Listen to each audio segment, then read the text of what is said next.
Como que chama essa editora? Depoimento sobre design visual no Brasil. Em cada um tem um título Subtítulo. O Alexandre vai ser o quê? Alexandre Ivone e a formação do design moderno no Brasil. Eles vão pôr no fim. Hã? Eles vão pôr no fim. Ele não gosta da palavra moderno. Não? Não. Então vamos tirar. Faz sentido. Por que não gosta da palavra moderno? Porque dá uma conotação de efêmero, moderno, eu sou moderno. É mesmo? Daqui meia hora você é antigo. Não, acho que tem outros referenciais, acho que tem associações assim, com arte moderna, sabe? Acho que Não, moderno é uma palavra usada sem sentido nenhum. O design existiu sempre, quer dizer, não uma palavra design.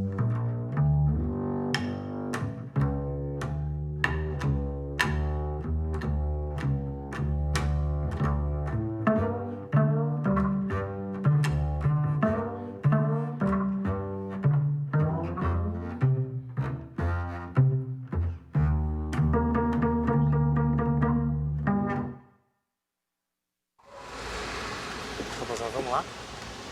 Vamos nessa, né? Fecha aqui?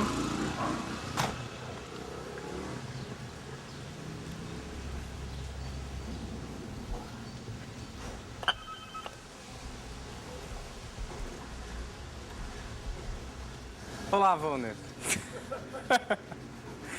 Tudo bom? Tudo isso aí? É, uma O que os vizinhos vão dizer? Né? equipe Esse cara foi completa. preso, ó. É, exatamente. Equipes de... Tudo bem? Então, esse aqui é a equipe, chama Cristiano, João, Gustavo, 5:30, Alexandre. Tudo bom? Você... O velhinho, né? Hã? É, exatamente. 35. Você abrir tudo isso aí? Mel, você não quer fotografar Mel ainda?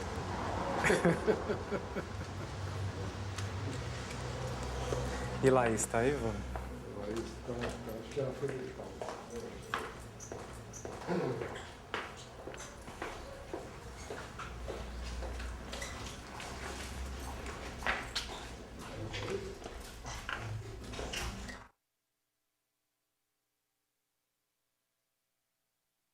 Ninguém fala sobre esse assunto. Ninguém fala desse assunto.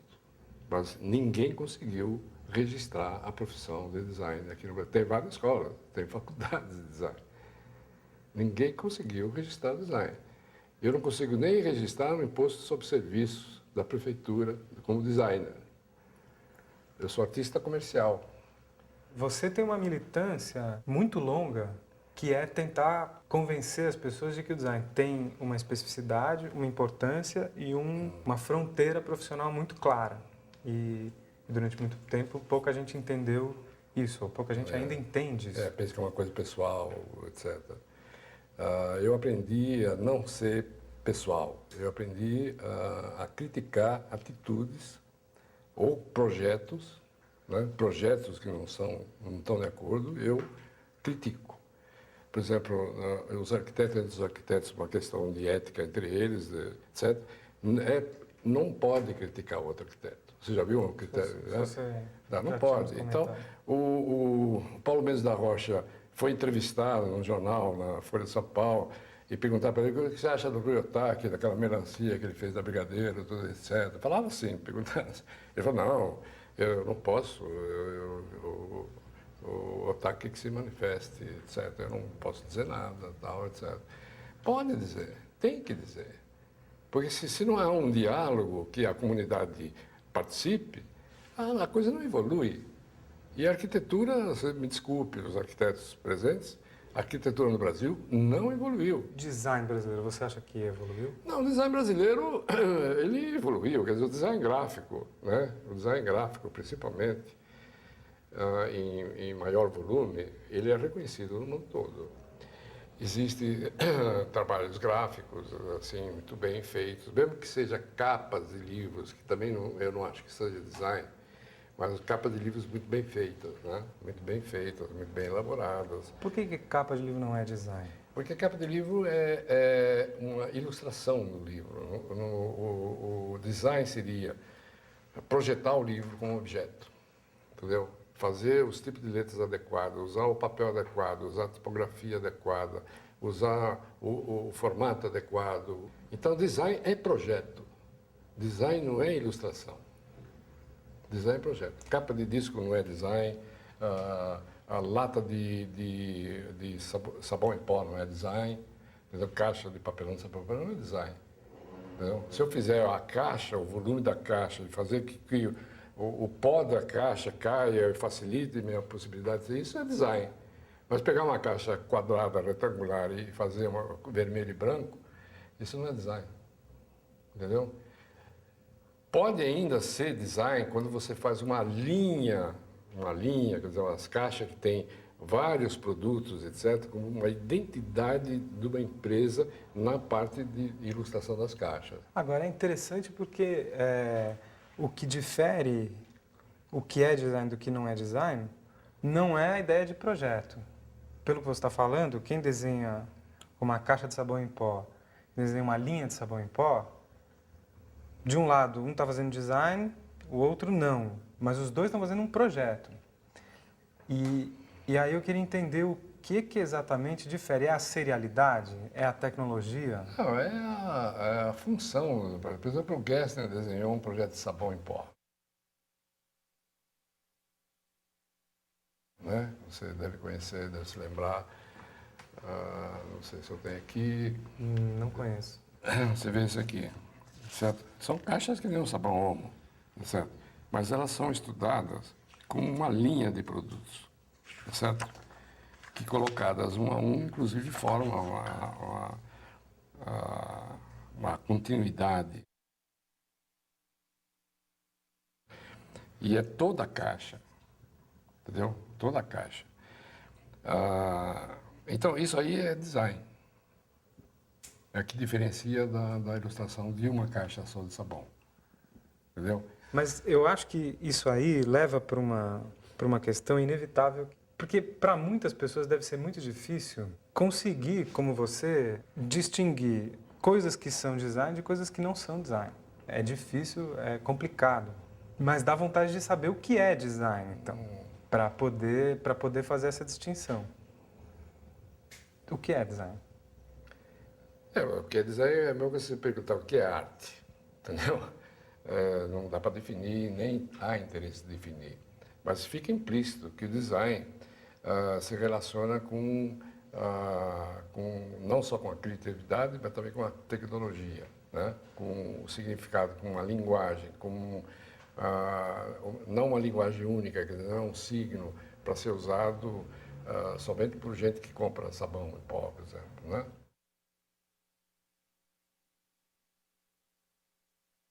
Onde é que está o Lira? Está aqui.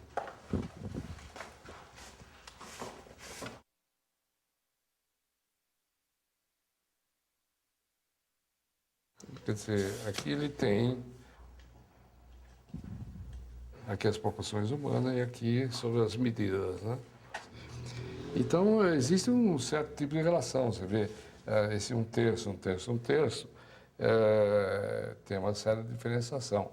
Mas se você pega essa diferenciação que você está vendo, se você dividir por 3, ele é um módulo de 3, de 3, de 3. Deu para entender? Então, você pega assim...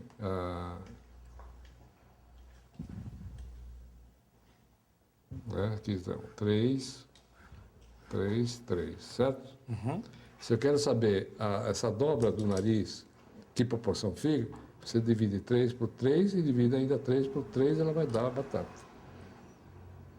Tá certo? Então, o módulo 3 pode ser submódulos de 3 também. Entendeu? Essa é uma referência Fibonacci. Não tem como escapar. Entendeu? E existe em tudo na natureza que você vê, faz isso aqui. Inclusive nas medidas aqui geométricas que você está vendo, ela tem todo esse tipo de proporções. Quer dizer, o segmento áureo, né, que a gente usa, as referências normais e as referências anormais são todos, como é que chama? Partem do mesmo princípio, quer dizer, são todos tons musicais diferentes. Sei lá.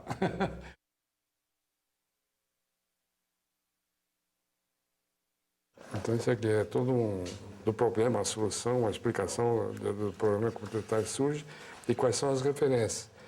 Outra vez Fibonacci, tá vendo a curva de Fibonacci, 1, 2, 3 e tal. E as referências. O vida humana, que tem o labirinto, e os jardins, que eram labirintos, etc. E o produto era labirinto, quer dizer, o labirinto de som, onde você teria que usar essa referência. Então, essa referência do acústico estava muito bem definida aqui no E, da espiral do E. Mas quer dizer, antes de chegar nesse sinal... Eu já tenho todas essas coisas já analisadas, tá? Tudo isso aí já analisado, essa estrutura e tal. E tenho também um enfoque da empresa, o que ela quer, o que ela deseja, quais são os problemas que ela tem. Então eu pego no papel e pego o lápis mais ou menos assim, até intuitivamente. Olho o papel, fico em crise, não sei o que eu vou fazer, olho. Acho que ponho um som, um jazz, Thelonious Monk, e de repente eu pego um lápis qualquer e faço isso aqui. Tal, um E, esse E, não sei o quê, E quadrado, né, E triangular, faço um monte de minhoquinha. E essas minhoquinhas eu vou colocando aqui, certo? Você não vai para o computador? Não, de jeito nenhum. Por que eu não vou para o computador? Porque o computador me dá uma proporção errônea, não me dá um grafismo rápido que eu possa fazer, porque o meu software é muito mais rápido que o computador, eu tenho mais controle do meu software pela mão, entendeu? Então eu faço essas coisinhas aqui e coloco aqui. Quando eu vou fazendo 10, 20, 30, tiro os velhos, que já não sabem mais, faço os novos, alguma solução está surgindo. Essa solução pode surgir no momento que eu talvez vá até o jornaleiro e tropece numa calçada esburacada. Quando eu resolvo, então, que o E tem que ser uma coisa mais ou menos espiralada, tudo etc., aí sim eu vou para o computador. Porque o computador facilita para mim desenhar mais uniformemente esse tipo de desenho. Entendeu? Aí vai dando a forma. Aí eu posso fazer as possibilidades. Quer dizer, eu não sei ainda a espessura, não sei o centro das espirais. Né? Então eu vou estudando esse centro das espirais. Como é que essa minhoca, eu vou transformar essa minhoca? E aí o computador me auxilia bastante. Então a Gestalt se completa quando você define, porque isso também vai na parede. Entendeu? E vai na parede e fica aí exaustivamente olhando. E eu percebo os defeitos. Você percebe os defeitos. Quando você chega ao definitivo, também ainda não é o definitivo, porque você vai fazer a extensão do seu projeto. E quando você faz a extensão do projeto, faz as aplicações do seu projeto. E você volta novamente ao inicial, onde aí você dá a gestalt completa dele, já resolvida em toda a linguagem que você vai usar. Então esse é o processo criativo.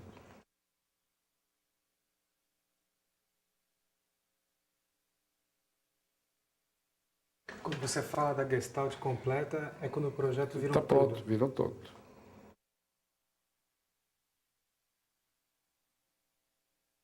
Ela existe desde 79. Essa marca. Essa marca ela foi mudada para esta, entendeu? Muita gente não se lembra mais desta, entendeu? Porque essa aqui não era visível. Esse ponto I não era visível. Sempre tinha alguma coisa que distorcia, principalmente quando você faz em 3 dimensões, em autoestradas, distâncias enormes. Então, o ponto não era visível. Então, nós tiramos o ponto. A razão para refazer esse desenho foi uma razão puramente formal ou foi um momento de redefinição? Eu sempre convenci o cliente que ele tinha que fazer um remanejamento na época 10 anos. Agora tem que fazer 2 em 2 anos, por causa da tecnologia que vai rapidamente. Qualquer cliente? Qualquer cliente. Olha aqui.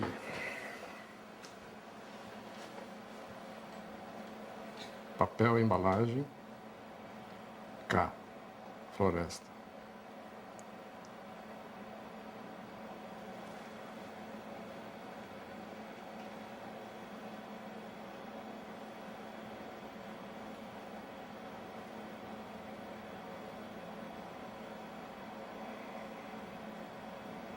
Isso é Klabin. É muito difícil recuperar essa leitura depois. Mas se você perguntar, se alguém perguntar o que significa isso, você pode explicar. Papel, embalagem, floresta. Senão, tem muita marca que você não explica por quê. Assim. Entendeu? Então, Toda marca tem que ter uma razão. Toda marca tem que ser. Toda marca, como eu falei para você, e que você me falou que eu vivo em outro lugar, toda marca tem que ser inteligente e compreensível.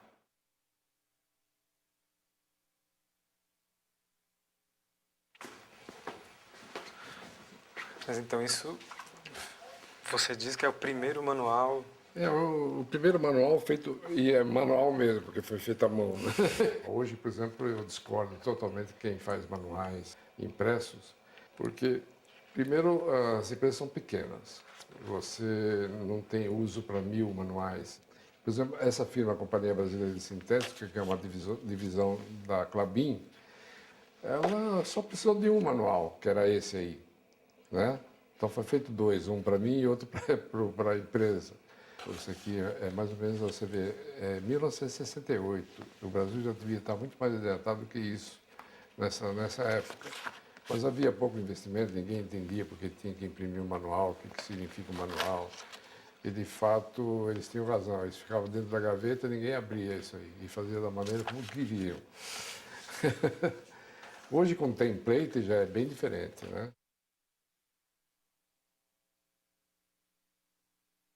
Então, do Itaú, ela foi feita impressa, tudo como devia ser feito. Dando todos os parâmetros, inclusive as etapas de construção dos papéis, qualquer tipo de estrutura, não só do papel, vocês viram que mais tarde, inclusive, da própria arquitetura, era feito nesse conceito do 4. Quer dizer, um quadrado, que é a marca da Itaú, era dividido por 4 na vertical, 4 na horizontal, e quantos 4 fossem necessários para ter uma estrutura, vamos dizer, uma estrutura modular, uma estrutura fixa, mais ou menos de uso de linguagem, né? A própria letra, o T, que é a letra mais alta que tem, foi dividida em 4 partes iguais, né? Cada parte foi dividida em 4 e cada parte foi dividida em 4 de acordo com a necessidade da letra. Então, todo o Itaú, quer dizer, a palavra A, U, etc., etc., foram construídos assim. Inclusive o espacejamento. O espacejamento é o módulo C, né? Módulo B, módulo C. O espacejamento também é todo feito no 4.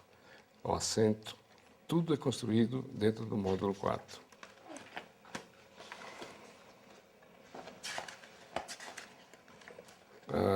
Na arquitetura, a colocação dos elementos de identidade da arquitetura, quer dizer, qualquer que fosse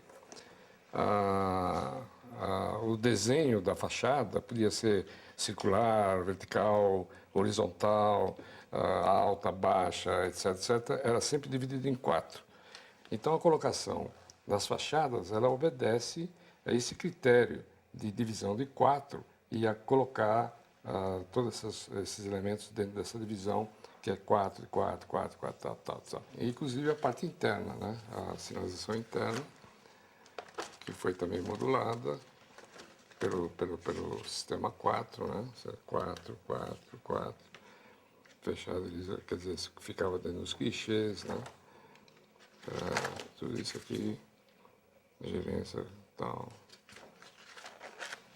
E a mesma coisa para sinalização. Depois Sinalização isso virou isso aqui. Externa, né? Essa é a sinalização externa.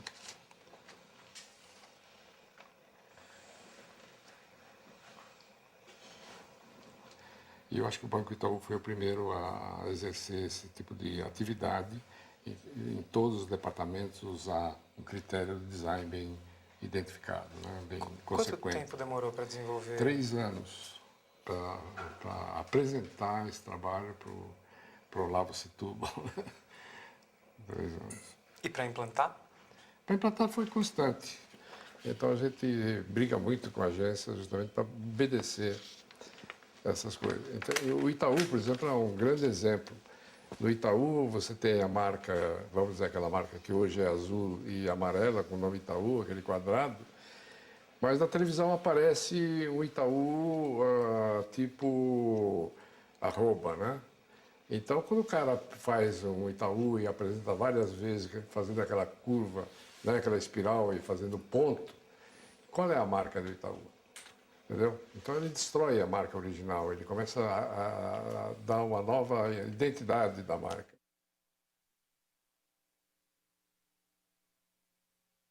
E fizeram aquele estrago com o Banco Itaú, azul e amarelo dentro. Quando o significado do Itaú é pedra preta, então o quadrado preto justifica, e o contraste entre preto e branco justifica mais ainda.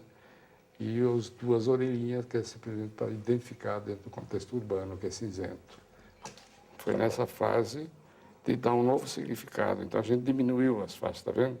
Deixou a proporção junto com o diâmetro, né?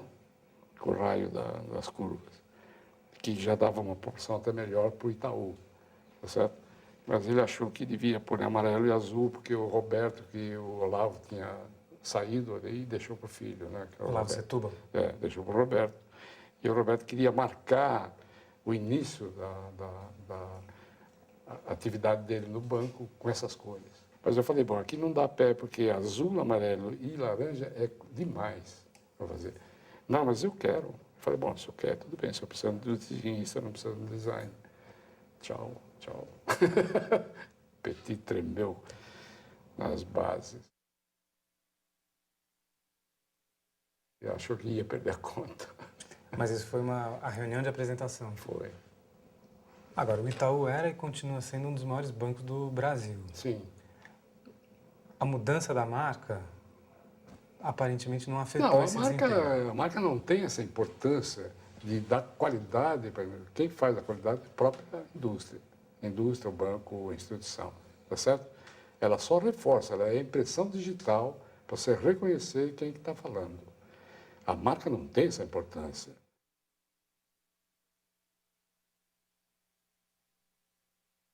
O Baile tinha me dito, lá para os anos 78, mais ou menos, temos que fazer uma exposição sua, tal, etc, etc.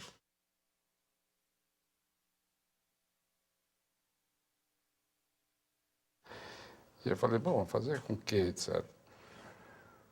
Aí em 80 ele me chamou e falou assim, agora tem que fazer mesmo. Então eu pensei, eu estava trabalhando na Klabin e vi eles fazerem umas caixas grandes.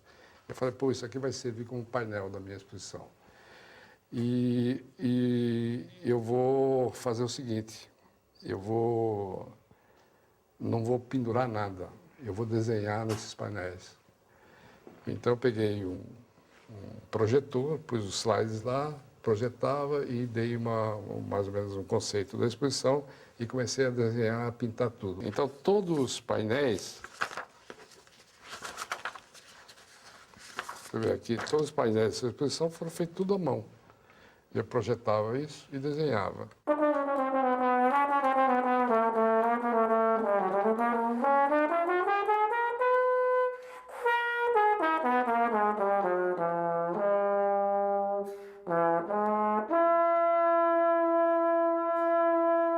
E convidava as pessoas que iam no restaurante. Muita gente chegou a me auxiliar a cobrir, a pintar, etc, etc. Isso aleatoriamente. antes ou durante a exposição? Não, antes da exposição, na preparação da exposição. E ela saiu toda desenhada? Saiu toda desenhada por várias pessoas.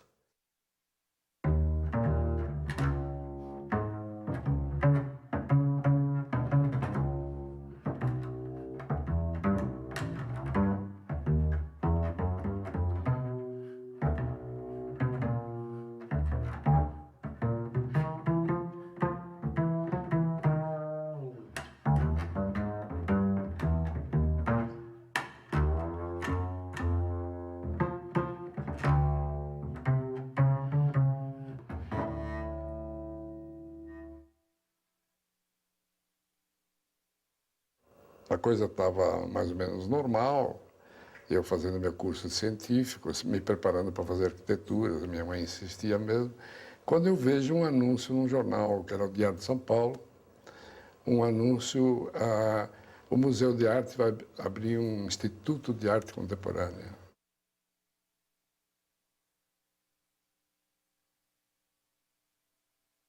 E eu achei arte contemporânea, quer dizer, pô, é tudo que eu quero, né? E eu falei, bom, eu vou entrar nesse concurso e tal. E fiz, desenho, fiz o curso. Foram mais de 300 caras, não sei o quê. Entrei. Aí, quando vieram as aulas começaram assim. Tecnologia da madeira, tal, né? Tecnologia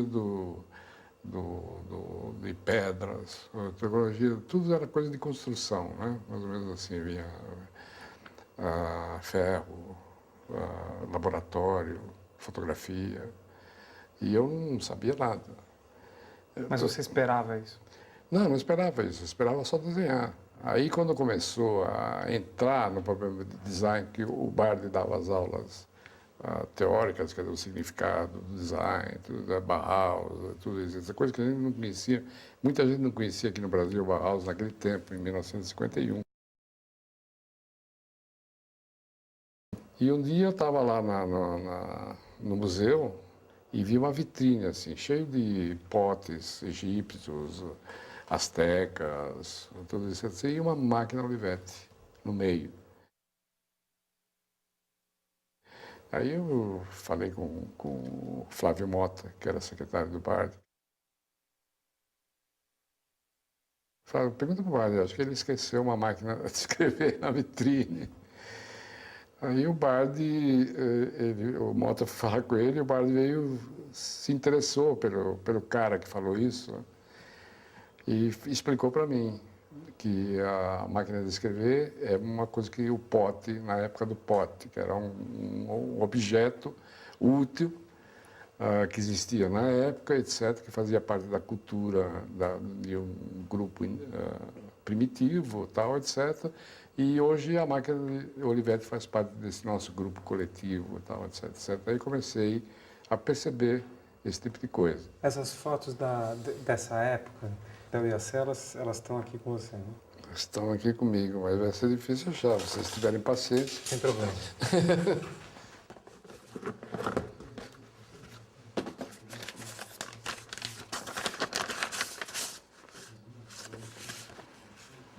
Essa aqui é uma gravura que eu fiz logo no começo com o IAC com o Aldemir Martins. Você vê que na gravura eu desenhava muito mal, né? Esse aqui é o desenho que eu fiz com o Samponet, nas aulas de Samponet. Esse aqui é o meu primeiro escritorinho, feito no porão da minha casa, onde eu morava, no tempo do museu, na Frecaneca. Eu fiz aqui eu já juntava fotografias de revistas, da Look, da Life, né, que eu gostava muito, do tempo que a gente começou a aprender do Paul Rand, quem foi Paul Rand.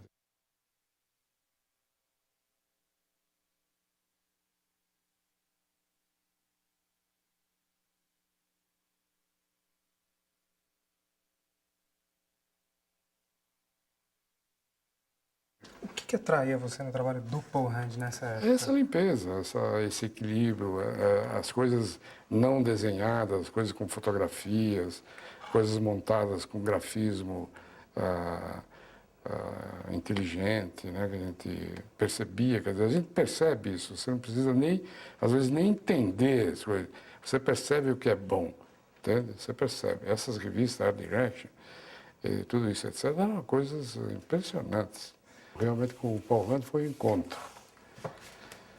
Foi um encontro, que eu vim a conhecê-lo só mais tarde, fim dos anos 80, que conheci ele em Nova York, no seminário e tal, etc., que foi uma alegria. Isso aqui isso já era pintura nos anos 54, eu já estava como pintor.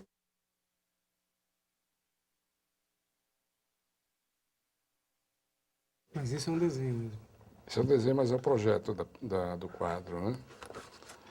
Isso aqui sou eu na aula. E nesse tempo, quando eu comecei a perceber o meu talento na gráfica, tudo isso aí, eu fui contratado pela Filmoteca do Museu de Arte Moderna, que é do lado. E eu já tinha feito esse cartaz para uma exposição no Museu de Arte do Saul Steinberg. Né? Fiz um puta de um cartaz, isso aqui em vermelho, a letra em vermelho, isso aqui em preto, etc. Naquela época, eu não sei por que suscitou alguma simpatia de algumas pessoas que viram, fui contratado lá para a Filmoteca para fazer os cartazes, e o Geraldo se aproximou de mim para auxiliar ele nos cartazes do Quarto Centenário.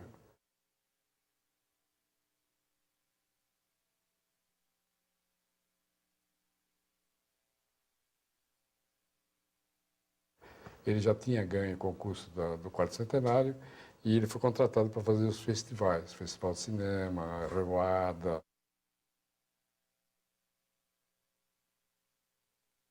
Então ele me pediu, ele via que eu sabia cortar a letra, tinha essa paciência, etc. Hoje você olhando... Como assim cortar a letra? Essa Isso letra? era tudo letra recortada, com papel de cor, a gente fazia o tal e recortava com tesoura, né? Letras tipograficamente muito bem feitas. Então o Geraldo se aproximou de mim e o Geraldo falou, bom, olha, eu não posso te pagar porque eles não é um negócio tal, etc., mas a gente paga alguma coisa, etc., mas não é muito. E eu vou te dar aula de pintura, se interessa? Falei, claro, pô, que legal, etc. Então a gente trabalhava no estúdio do Geraldo, que era na Anhangabaú, perto da 25 de março, e ele me dava a possibilidade de pintar, me ensinava como mexer com pincel, tinta, etc, etc. Aí eu comecei a fazer a pintura de arte concreta, depois da exposição do Max Bill, claro, né?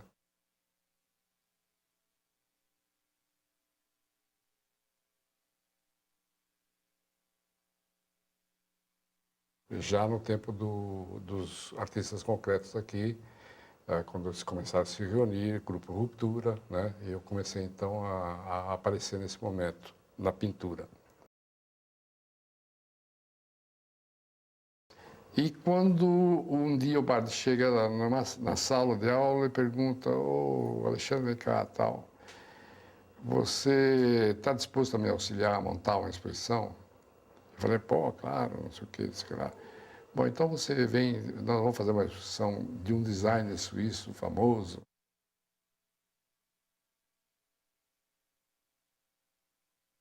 E quando eu fiz essa exposição, eu comecei a perceber que as funções, quer dizer, tem umas funções que não estavam muito claras para mim do desenho. Como é que o desenho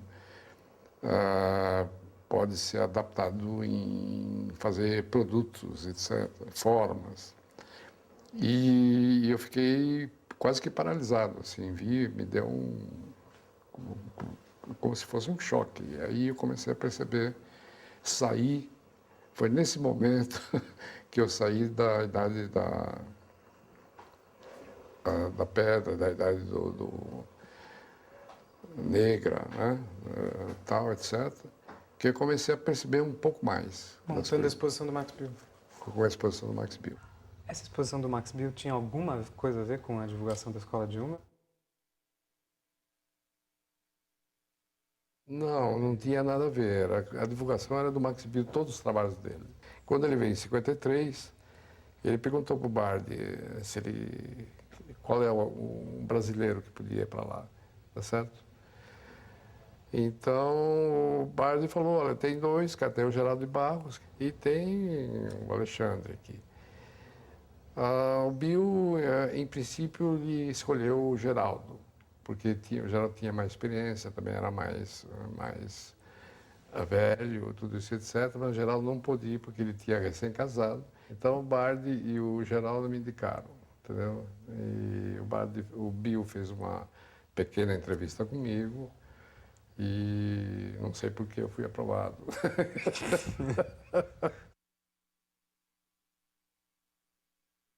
O primeiro, o Max Bill até exigiu que eu fosse 6 meses antes do início do curso.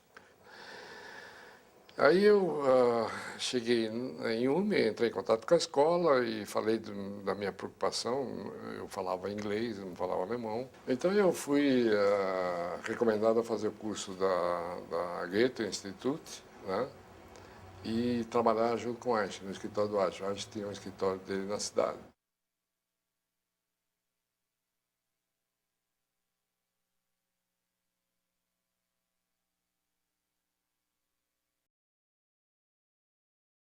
O Asher foi digamos assim, o grande professor, o seu grande... Ele foi incrível, porque ele começou como estudante, ele é da turma de 53, quer dizer, a primeira turma que entrou lá, porque ele tinha uma formação mais ou menos artística, ele não era um cara que tinha uma formação técnica, né? Esse trabalho das Olimpíadas é um marco. Talvez seja o trabalho mais conhecido. É um trabalho de sistema de uma Olimpíada complexa feito em 4 a 5 anos, não foi feito de véspera.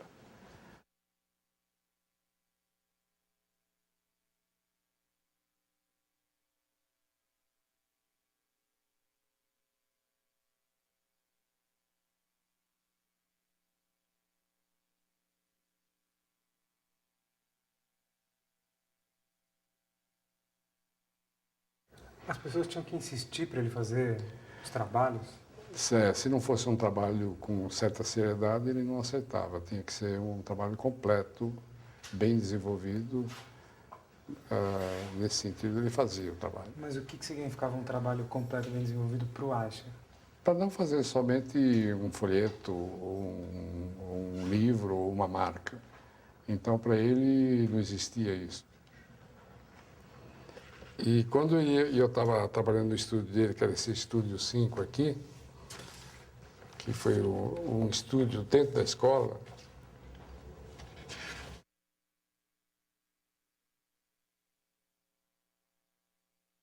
então ele fazia esses projetos e apresentava esses projetos dessa maneira. Isso aí é o primeiro folheto, né, que ele fez, os anúncios que ele fazia.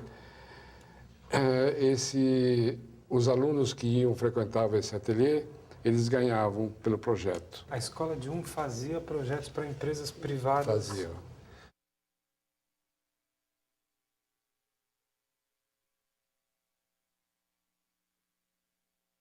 Como é que foi chegar em vindo do Brasil? Como você era visto pelas pessoas, pelos professores? Se o contato foi difícil, foi fácil? Como era viver na escola 24 horas por dia, companheiro de quarto? Uma experiência de chegar na Alemanha, ver o que era aquilo. Você não conhecia a Alemanha. Então foi ao mesmo tempo conhecer a Alemanha, conhecer a Europa. Qual foi a sua impressão? Como é que... É claro, você sai de uma cultura como a latina aqui do Brasil e chega de um país como a Alemanha, por exemplo, que tem uma cultura totalmente diferente. Menschen mit Ideen, die ihrer Zeit voraus sind, hat es schon immer gegeben. Sie werden belächelt, wie die meisten Erfinder oder wie jener Baumeister, der in Ulm den höchsten Kirchturm der Welt errichtete. Auch heute kann man in Ulm wieder Leuten begegnen, die für die Zukunft denken. Auch sie werden nicht von allen verstanden. Sie leben oberhalb der Stadt in der Hochschule für Gestaltung, deren Architektur schon zum Ausdruck bringt, was sie wollen. Das ist keine Universität, kein Technikum, keine Akademie, auch keine Werkkunstschule, sondern etwas völlig Neues und Einmaliges in der Welt. Eine Schule für die modernsten Berufe, die es gibt. Sie bildet Fachkräfte aus für die Gestaltung industrieller Erzeugnisse und für die Gestaltung neuer Ausdrucksmittel für Presse, Funk und Werbung. Wie früher zum weltberühmten Bauhaus nach Weimar, so pilgern heute junge Leute aller Welt hierher, wo sie bei bedeutenden internationalen Fachkräften studieren können. Lá eu ficava o dia inteiro e à noite. Você conversava com todo mundo. Os professores moravam lá e nós morávamos lá. Então, café da manhã, almoço, jantar,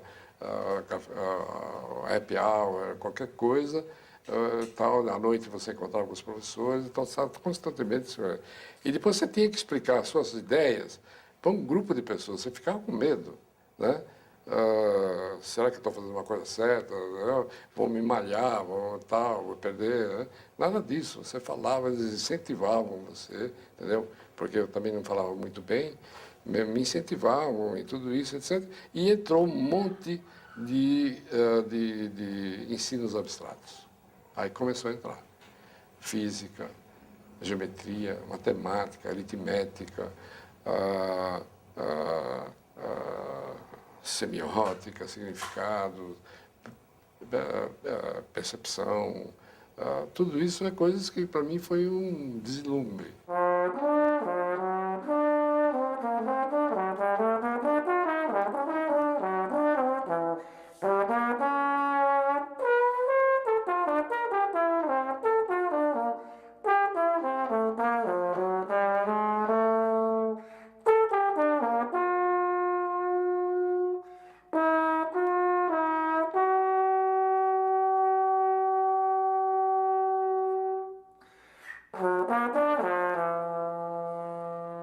Mesmo porque todos os alunos, como não tinha nota, todos os alunos eram avaliados pelo que aprendiam e as possibilidades que eles tinham de poder se desenvolver. Como eu estava sendo avaliado positivamente, então, mais uma vez, a coisa foi crescendo em mim, a confiança que eu ia tendo, a vontade de aprender as coisas, entendeu? Então, para mim, foi assim uma explosão. Mudei totalmente a minha vida. Fiquei realmente outra pessoa.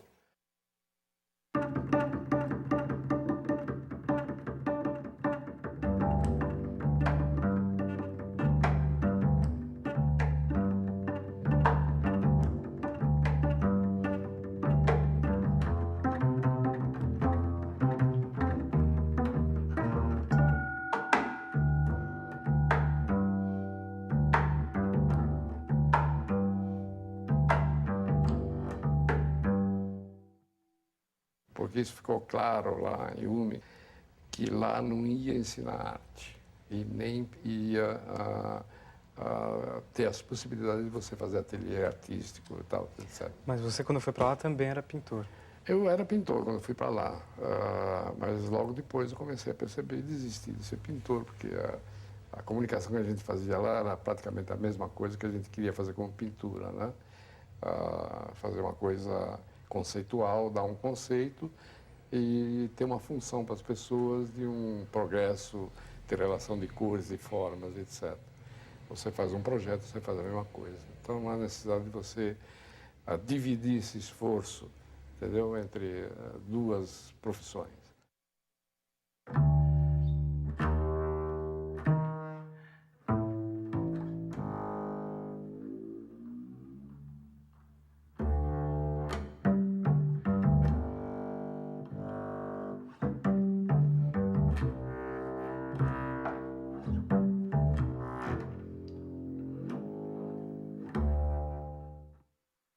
Então, para mim foi uma surpresa imensa, que eu comecei a entender, entendeu? A perceber, a conseguir ver a relação que existia cada tipo de profissão junto com um projeto e tal. Então você aprendeu lá que projeto não era simplesmente fazer uma elaboração de uma ideia. Projeto você tinha que saber praticamente de se informar, quer dizer, fazer a forma com informa. Você precisa se informar para fazer essa forma. E dar formação quando você tem a forma produzida.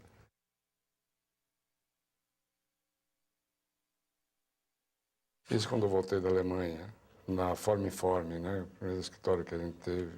Mas explica melhor. Então, quando você voltou de você montou a Form-Informe, depois você saiu e aí... Na Form-Informe nós fizemos a Coqueiro e fizemos o Correio da Manhã, certo? E mais alguns trabalhos pequenos. E o Elevadores Atlas também. Mas a Form-Informe, antes de você sair, era você, o Rubem Martins.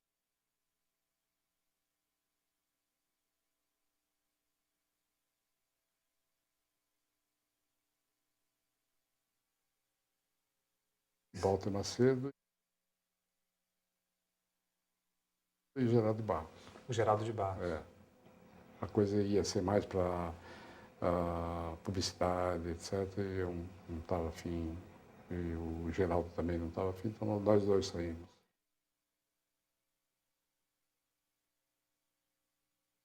Não dá certo design com publicidade. Porque você trabalha de tal modo que não dá possibilidade do cliente dizer eu gosto, eu não gosto. Ele nem pega bem se ele falar isso, porque do jeito que a gente explica que o trabalho é feito. Ele pode não aceitar, se ele quiser, ele tem todo esse direito, né? Mas ele não pode dizer eu não gosto. E por que não gosta? Aí enrola tudo.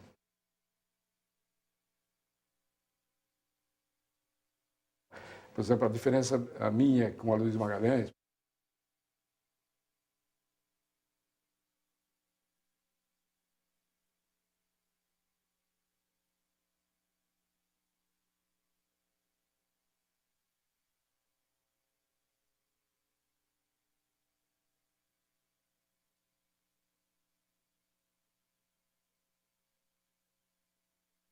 a Luísa foi criado no centro dessa cultura regional brasileira, que é Pernambuco, entendeu? Ele viveu toda essa cultura. E eu fui criado em São Paulo, onde não tem a cultura regional. É a cultura internacional aqui, alemão, francês, italiano, inglês, né? Então, eu não aprendi. Eu não tenho uma ligação. Não adianta eu fazer esforço. Não adianta eu querer pôr uma pena em cima de uma marquinha minha. Mas teve um momento que os trabalhos de vocês ficaram muito próximos. Porque ele teve contato comigo.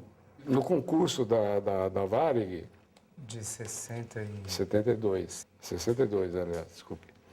Ele percebeu, da minha apresentação e da apresentação dele, a diferença que tinha entre um e outro. Aqui ele já começou a ter conhecimento do negócio da Argos. Quando a Luísa viu esse desenho aqui, ele falou, que simplicidade para fazer, etc. E ele começou a usar isso aí, entendeu? Ele começou a usar porque ele tinha um contato comigo e com Goebbels.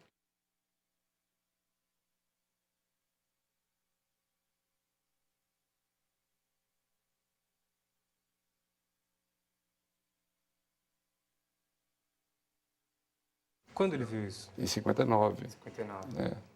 Ok, é o primeiro trabalho de análise desse tipo feito aqui, não é? Sim, é o primeiro trabalho de análise feito. Porque nós tínhamos que convencer o cliente, porque ele queria marquinhas.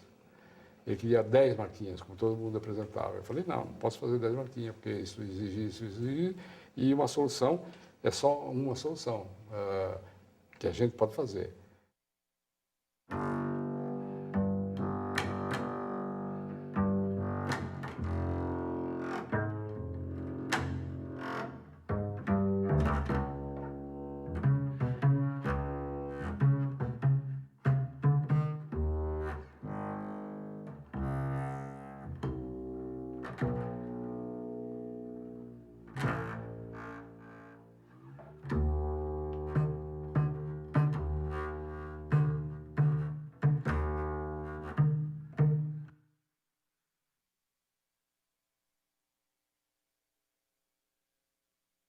Depois eu vim com um compromisso também com a Neomar, que era amiga do Max Bill, que ela foi para lá, e no último ano, inclusive em 57, ela falou assim, Alexandre, você volta para o Brasil, porque você vai fazer a escola de design no Brasil. Né? Aí o Max Bill chamou o Maldonado, ele falou para o Maldonado, olha, orienta esse latino, tal, brasileiro, argentino, que ele vai estruturar a escola lá, vai dar continuidade a um programa idêntico ao nosso. Mas a realidade brasileira e alemã eram realmente muito diferentes. Era muito diferente, e isso era o argumento de todo mundo. Mas a gente provou que era possível.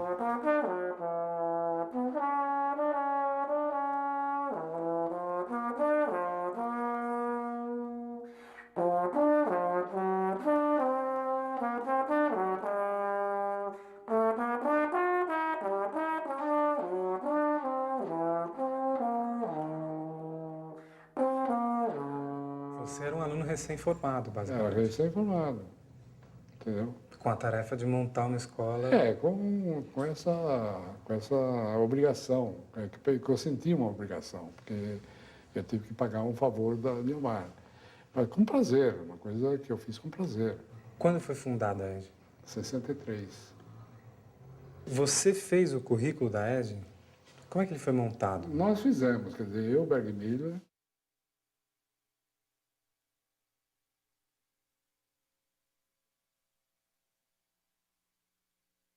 é claro que o Aloysio participou e tudo isso, certo? O modelo era de UME e a gente adaptou a uma realidade daqui, que não tinha nenhum cara de semiótica, não tinha nenhum cara que sabia o que era Gestalt, não tinha nenhum cara que falava em antropologia social, antropologia cultural, não tinha nenhum cara de matemática que falava sobre design. Falava Como é de que vocês matemática. fizeram?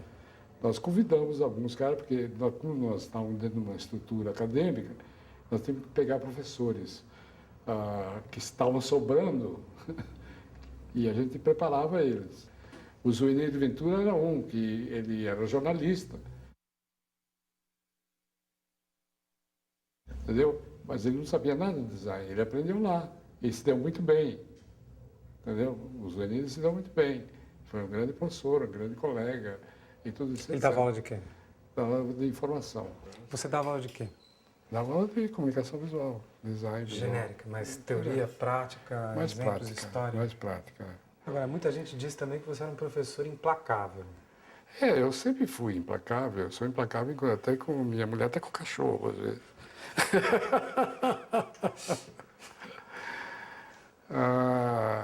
Mas implacável no sentido assim, não se engane, tá? Não se engane se está fazendo uma coisa que não está adequada, embora você tenha habilidade para fazer isso muito bem, mas procure entrosar com outro tipo de coisa, quer dizer, fazer umas críticas para melhorar a compreensão das pessoas, para elevar um pouco mais a visibilidade que a pessoa pode ter, né? Então, nesse estilo, eu assumi muito uma cultura do Max Bill. O Max Bill era terrível trabalhar, terrível. Os caras sofriam porque ele bloqueava, chutava, falava que isso é uma merda, entendeu? Ele tinha uma situação. Até perguntei para o Berg Miller, que ele era mais assim do Max Bill, falei, puta que eu parei, como é que você aguenta esse cara? Como é que eu vou aprender? Tem que aguentar.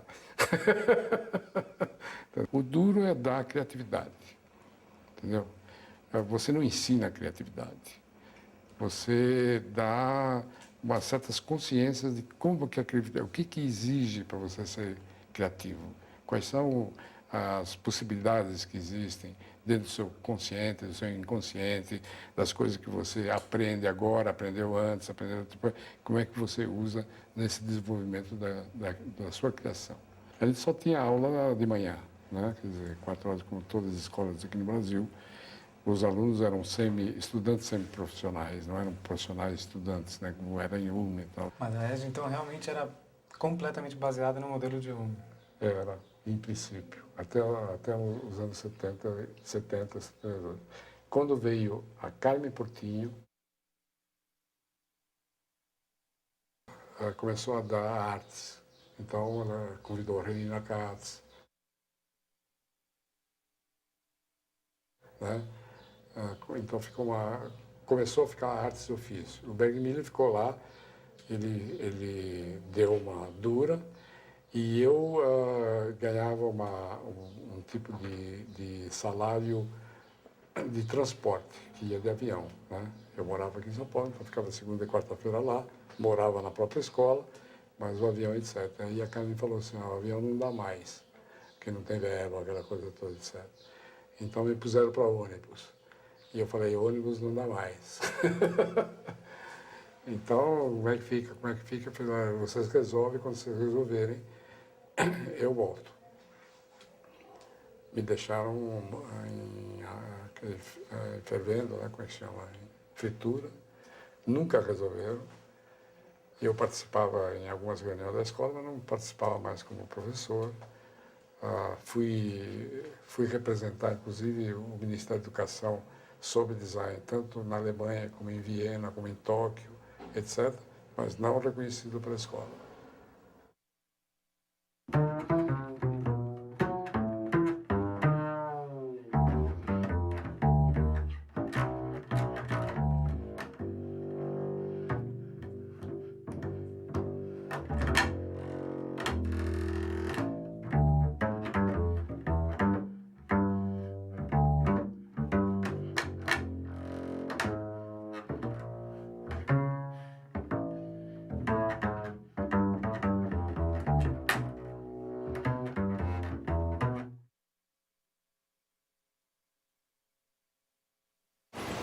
mesmo assim, Vonerage tem uma questão que é mais complicada, que é assim, o problema da sinalização, da qualidade visual do espaço urbano é muito difícil de controlar de qualquer maneira. Quer dizer, você controla até um certo ponto, depois... Não, existe um controle. Por que existe em outros países esse controle? Por que existe em Buenos Aires esse controle? Por que existe no Rio de Janeiro esse controle? Em Nova York, em Paris, tudo isso, etc. Então há um certo tipo de controle. Mas quer dizer, o critério para isso é manter um mínimo de limpeza visual? Organizar, né? Ter lugares determinados para tipo de comunicação, né? Um lugar determinado para outdoor, não a repetição ad infinito de outdoors, né? Então por que esse banco desse tamanho? Por quê? Não dá nem para ler. Né? Fica uma coisa feia, uma coisa estética. Entendeu? Inclusive ele perde um cliente como eu. Porque ele está me agredindo, né? Realmente tem uma noção de agressão. Agora, ele tem escala, né? Hein? A escala é apropriada, né? Não, ou você acha que é muito grande? É muito grande. A escala apropriada para quem? Para uma superexposição. Não, a escala tem que ser apropriada sempre para o homem, ela não precisa ser grande. Um design bem feito, pode estar no mínimo espaço, ela é vista. Isso as pessoas precisam acreditar nisso. Entendeu? Não precisa agredir, não precisa dar soco na cara de ninguém. Entendeu? Na comparação desse poste com essa fachada? Não, a fachada tudo bem. A fachada tudo bem, não agride, ela está dentro do banco, está dentro das suas coisas. Mas aqui agride, aqui é o meu espaço. Entendeu? Esse tipo de publicidade eu não sou muito contra. Eu acho que a publicidade tem também um tipo de relação assim. Mas a quantidade é que eu sou contra. A quantidade. É claro que eu não vou dizer que tipo de publicidade você deve pôr numa fachada. Você deve pôr uma publicidade de design mesmo, ou de urne, ou da Prata Instituto, não sei o que, não. Deve fazer umas coisas, mas deve ter um respeito pela cidade. Quer dizer, deve ter um só, a possibilidade de fazer a possibilidade de fazer... Quer dizer, agora estão alugando todas as fachadas, né? Todas as laterais de prédios para fazer isso aí. Cada vez mais, né? Daqui a pouco eles vão, a ciência vai permitir que eles coloquem banners e estrelas.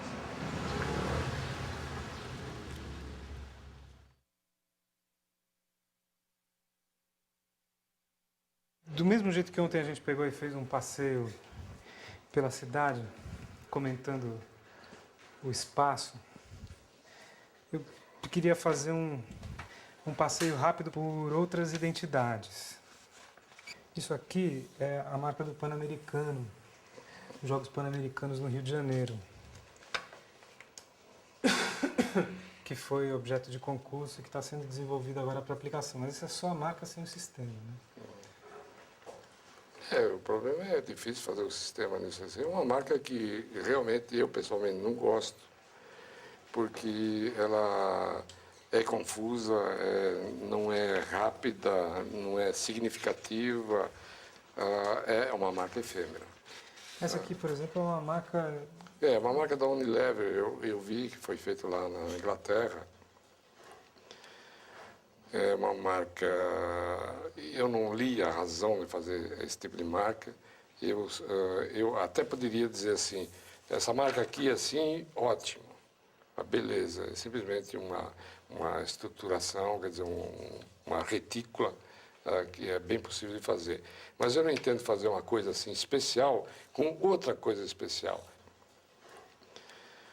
Você vê, essa aqui é uma marca feita a pedido do cliente e para atender o gosto do cliente. Primeiro, é um conselho que não admite que você tire esse Varig e não admite que você tire essa Rosa de Vênus.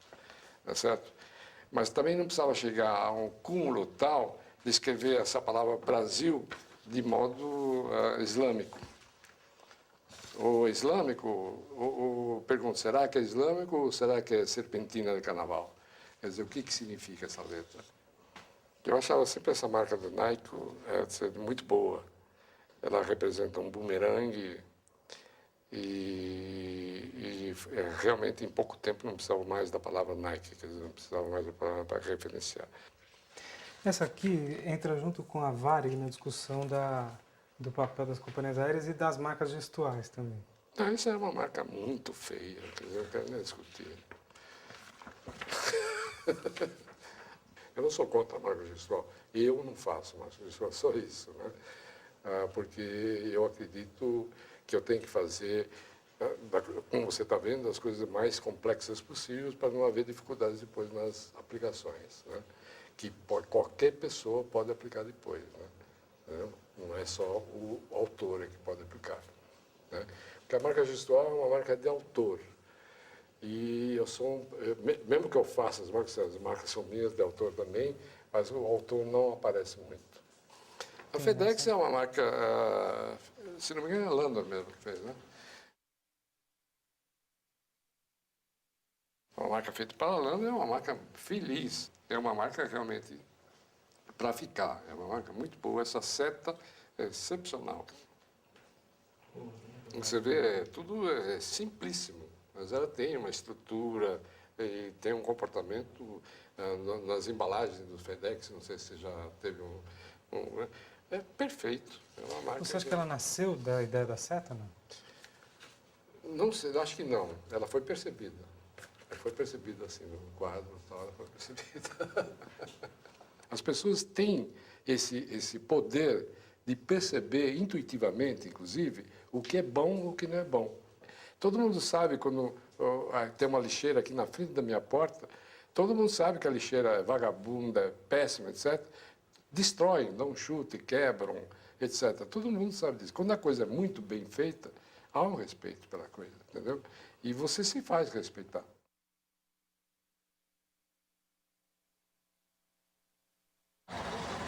Vamos ver se essa banca deixa a gente dar uma olhada nos jornais?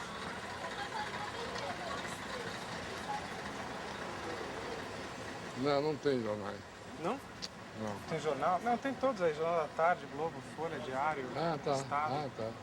Tudo bom? A gente está fazendo um documentário, queria saber se a gente pode ficar aqui fora vendo esses jornais aqui, comentando, tudo bem? Então, esse jornal aqui foi desenhado por Glazer.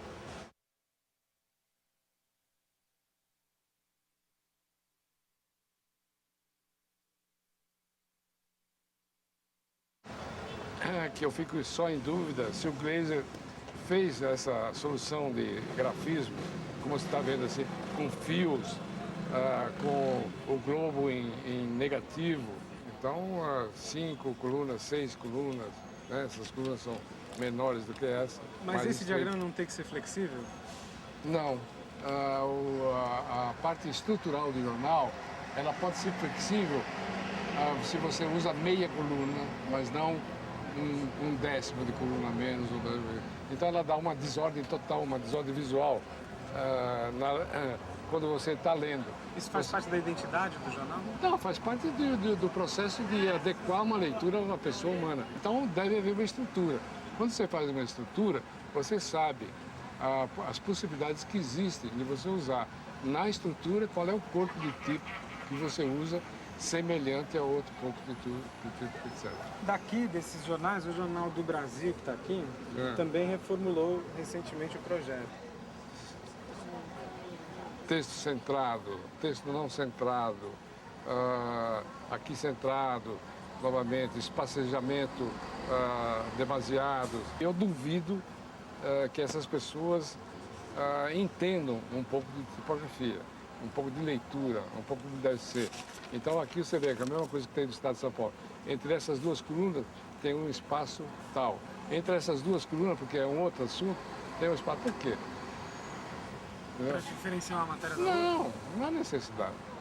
Porque você lê na vertical. O jornal você lê na vertical.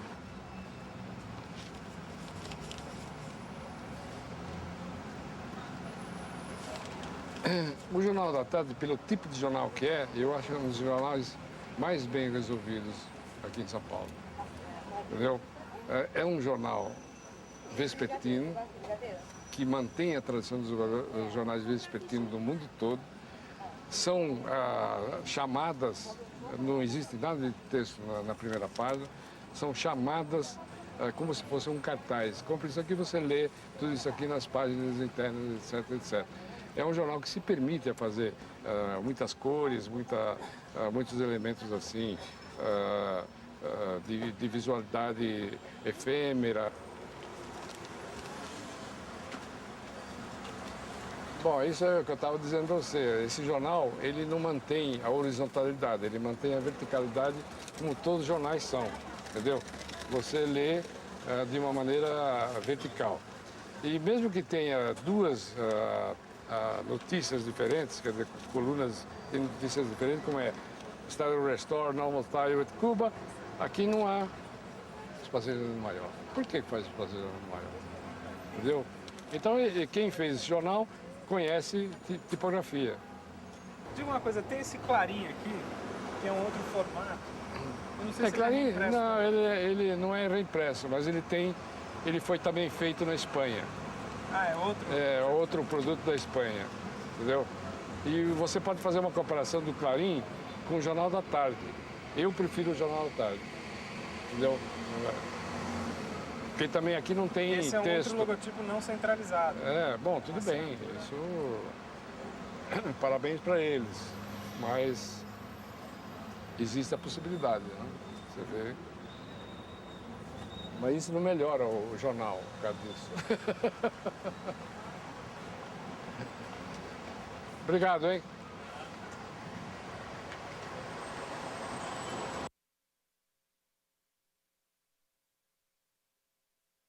Eu tenho uma ambição. E a minha ambição, como eu não posso fazer automóvel, é fazer um jornal. Eu, como brasileiro, eu fiquei muito chateado desse jornal ter sido feito na Espanha. Mas uma coisa que eu fiz num projeto anterior que eles pediram para só organizar o logotipo dos jornais, eu achei que essa seria a ocasião de você dar um status inicial para um logotipo de jornal mais ou menos diferenciado dos outros jornais e como ele deve ser, né? Por que nós não vamos começar com assinatura de jornal? Por que o jornal que é feito anteriormente, essa renovação, era feito com espacejamentos mal feitos e continuam com espacejamento pior ainda, não sei se foram os espanhóis que fizeram isso, todo esse marcado em círculo cinza são tipos de espacejamentos problemáticos. Agora, uma das preocupações é assim, por que tem um ponto no S? Porque eles me respondem, mas gramaticalmente tem que ter o ponto. Eu falo, tudo bem, gramaticalmente tem, mas numa assinatura não tem que ter, porque ninguém vai ler SP, que não são duas vogais, como uma palavra. Além do ponto, por que não diferenciar as iniciais dessa palavra Estado de São Paulo para dar um enfoque não estático, etc. Agora, ela longa demais, é muito agressiva. Centrada, além de ser autoritária, etc., é muito reduzida. Então, faz assimétrica, né? Pode fazer assimétrica, entendeu? De uma maneira de dar uma diferenciação entre outros jornais, né? Então, é tudo isso, então, e inclusive esse ESP pode dar a palavra, uma nova palavra formada pela sigla. O ESP pode ser uma nova palavra. Então, isso aí, eles não estão pedindo, eu tô imaginando, porque eu já fiz isso no pedido deles, mas o departamento de merchandising achou que não podia tirar os pontos e tudo isso eles não fizeram. E eu estou insistindo. Eles podem começar a mudar o jornal pelo logotipo e mais tarde, com as outras, não o caderno principal, mas com os outros cadernos, tentar dar um outro significado, um significado da nossa cultura.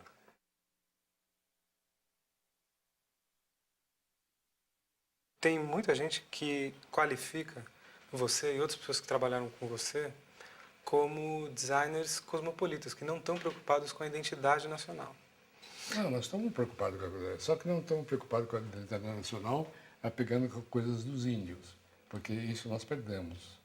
Perdemos o trem, entendeu? Não tem sentido nenhum você passar para a cultura indígena, ou assim uma cultura que ainda o México apresenta, porque a cultura do México é tão presente em toda a cultura universal, que basta você fazer o ícone de um elemento asteca, você reconhece de onde é, do que é. Agora, aqui do Brasil, o que você faz? Todos os jornais aqui no Brasil, a Folha tem aporte alemão, o Globo tem aporte americano, o Estado de São Paulo tem aporte espanhol, tá certo? Por que não se faz aqui no Brasil isso aí? Nós temos profissionais que podem fazer isso aí,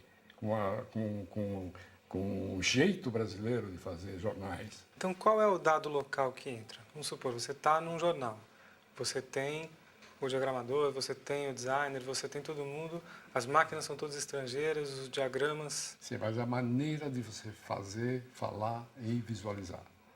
Então, isso tem que ser nossa maneira de fazer. É uma voz própria, não é nenhum... Uma voz própria. Nós temos agora uma cultura de tipografia, vamos dizer, que você usa como corporativa, uma tipografia, como é esse do Wise, que foi feito pelo... Rodolfo. Hein? Rodolfo Capet. Rodolfo Capet, que foi um aluno da ESD.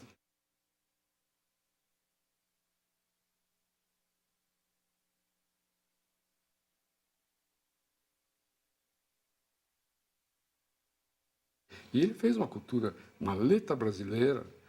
Ele não copiou nenhuma letra americana, da Telefônica, ou qualquer coisa assim. Ele fez uma letra brasileira para resolver um problema dele. Isso deve ser feito no jornal. Entendeu? O jornal deve traduzir esse tipo de coisa. Quando você vê, por exemplo, a história dos jornais, porque quando a gente estuda tudo isso aqui, a gente tem que saber a história dos jornais, como é que os jornais foram feitos, como é que evoluíram, o que significa a tipografia em jornal. Em cada país, os americanos, os alemães, eles têm um comportamento diferenciado. Você vê, os alemães, por exemplo, não usam fotografia, os americanos usam. Alemão aqui também usando fotografia, às vezes desenho, etc. Então eles têm, isso aqui é um jornal alemão, isso aqui é um jornal suíço, a gente percebe qual é o tipo de cultura que pode influenciar as outras culturas. E quando você vai, desde a história dos jornais, desde os primeiros jornais que apareceram, sempre refletiram a cultura do momento.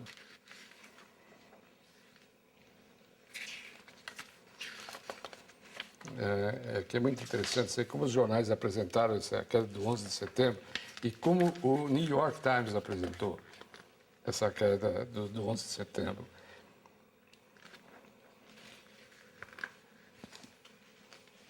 Aqui, né? Tá. Então, o New York Times apresentou isso logo no segundo dia, quer dizer, no dia 12 de setembro, todo o enfoque e a paginação, uma paginação inclusive especial, cadernos especiais, muito bem feito, com uma paginação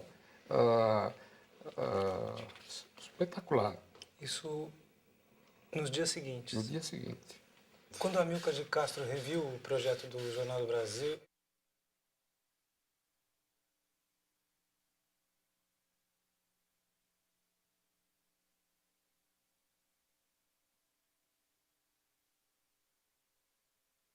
ele se baseou em algum projeto estrangeiro? Não, o Amílcar de Castro fez realmente o primeiro jornal assim brasileiro, com características brasileiras, etc., com fotografias grandes, preto e branco na capa, como um jornal deveria ser feito, entendeu? Eu, ao mesmo tempo, fiz o Correio da Manhã. Mas eu não fiz com a inteligência que ele fez, entendeu? Ele fez um jornal muito... E ele não começou pelo primeiro caderno, ele começou pelo caderno B, entendeu?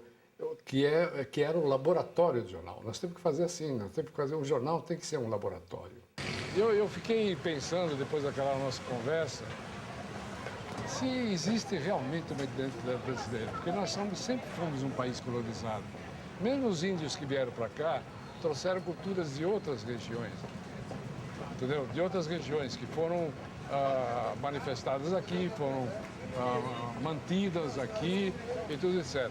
Quando você me vê essa marca Brasil que a gente mostrou, certo? Aquela coxa de retalho, fala, não, é artesanato lá do Nordeste. Mas você pensa bem, não é só do Nordeste, é da Hungria também, é da Polônia, é da Bulgária, entendeu? É o mesmo tricô, tapetes... O mesmo colorido. O mesmo colorido, a mesma recorte de panos costurados, tudo isso, etc. A não ser que a matéria-prima seja diferenciada. Mas o conceito é o mesmo, das origens feitas lá fora. Então, o que é a identidade cultural brasileira? Eu falei que a gente perdeu o bonde. Ele não perdeu o bonde. Ele nunca teve. Nunca teve. Quando eu vi, em janeiro de 2004, uma fotografia do Lula na Rússia, eu falei, que diabos é isso aqui? Quem vai entender National All, governo federal, Brasil, do jeito que está escrito? O que representa isso? Então, isso aqui volta, dá um retorno a coisas figurativas, a coisas que nada significam como identidade de um país, né? Nem por detalhes e nem pelo conjunto. Então, eu estou tentando, porque aqui no Brasil, você, para se comunicar com o governo, é muito difícil. Eu estou tentando de falar com eles para que eles usem alguma coisa mais ou menos tendo um significado desse tipo aqui, tá certo? Usando as cores brasileiras, porque o Brasil, o significado de Brasil é verde e amarelo, tá certo? Principalmente quando ganha campeonato do mundo, todo mundo sabe que verde e amarelo é o Brasil, entendeu? Com significados ascendentes, de direção, etc, etc. E tanto em preto e branco como em cores, né? E tanto em preto e branco como em cores, como linear.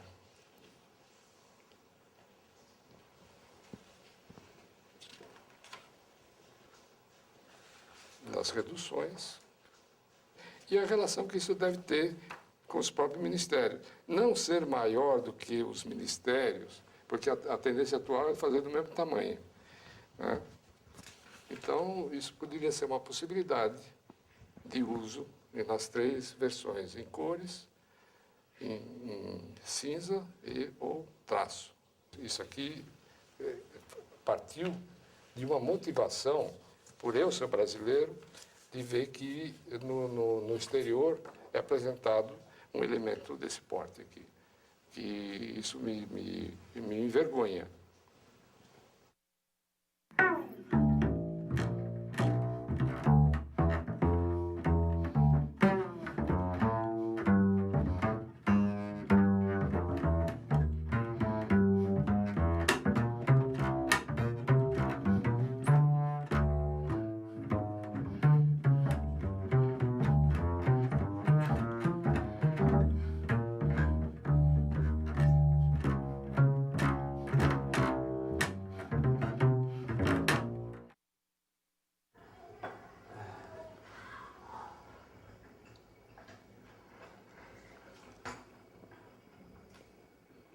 O mais cansa falar, hein? O André cansa falar, hein? Cansa? Putz. E ouvir também, né?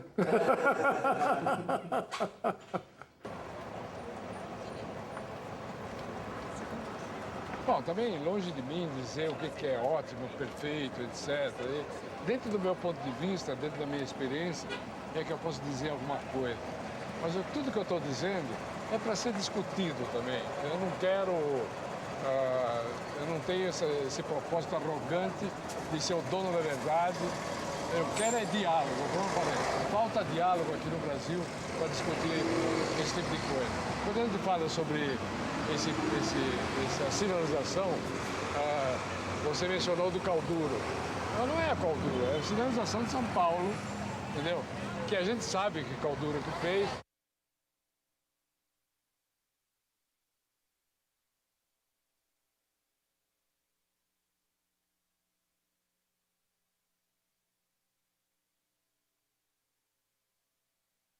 Mas não é importante dizer que é do Calduro, nem é importante dizer que do Itaú é do Alexandre Gomes, entendeu? Não é importante. É importante dizer se funciona ou não funciona dentro desse contexto. Se o resultado dela é adequado ou não é adequado, entendeu? A manutenção é possível, é viável, como é que pode ser feita, etc. Isso que é importante falar, né?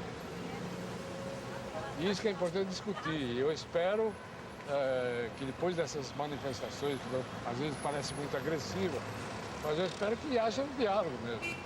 Deve haver. Mas nesse caso o diálogo é entre quem e quem? Prefeitura, publicitários, É a arquitetos. comunidade. A comunidade que tem que discutir. Nós todos temos que discutir isso. Não é só arquitetos, médicos, engenheiros, prefeitos. Nós todos temos que discutir. Porque isso afeta nós todos. Afeta qualquer um de nós aqui.